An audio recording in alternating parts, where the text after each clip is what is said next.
Latest update mula sa ating kapamilya star na si Daniel Padilla dahil makaraan na maipagbili ni DJ ang kanyang sports car ang kanilang property naman sa Quezon City ang binibenta ngayon ni Carla Estrada.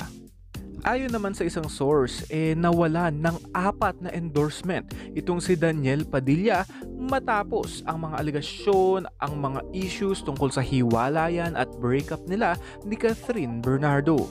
Kung sa proyekto naman ni DJ ngayong taon, may gagawin siyang 2 pelikula at isang sitcom.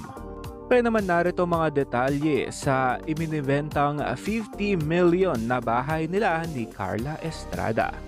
Ito ay nakapost sa Best Deal Property PH Instagram account.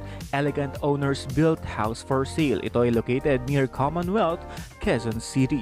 Ang lot area nito ay 500 square meter at meron siyang 2-story house, 6 bedrooms, 6 bathrooms, 5 to 6 car garage.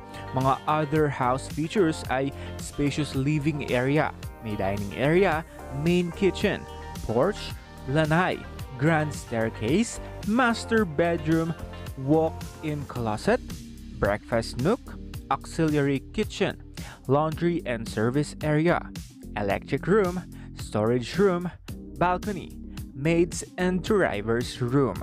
Grabe din talaga itong bahay ni na Carla at Daniel dahil maraming mga memories dito noong nagsisimula pa lang si BJ sa showbiz industry. Marami rin siyang mga nagawang mga naipundar dito sa kanilang tahanan, kaya naman very memorable talaga itong bahay nila ni Carla Estrada. Ngunit ano kaya ang kadahilanan kung bakit binibenta itong property nila ni Carla at Daniel? Gayong okay naman sila o di kaya'y tuluyan nang nawalan ng mga endorsement deal itong si Daniel Padilla kaya naman nagbabawas sila ng property.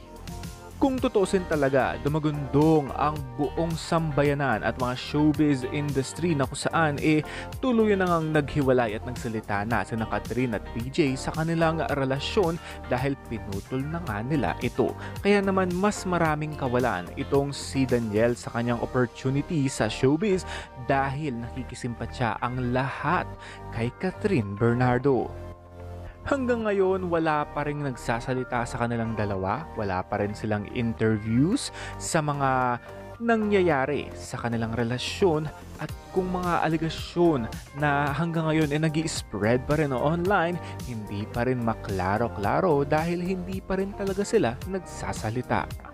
Kaya naman narito ang buong detalye at mga litrato sa kanilang property sa Commonwealth, Quezon City. Kung meron kayong gusto o di kaya gusto ninyong bilhin, you can contact Best Deal Property PH.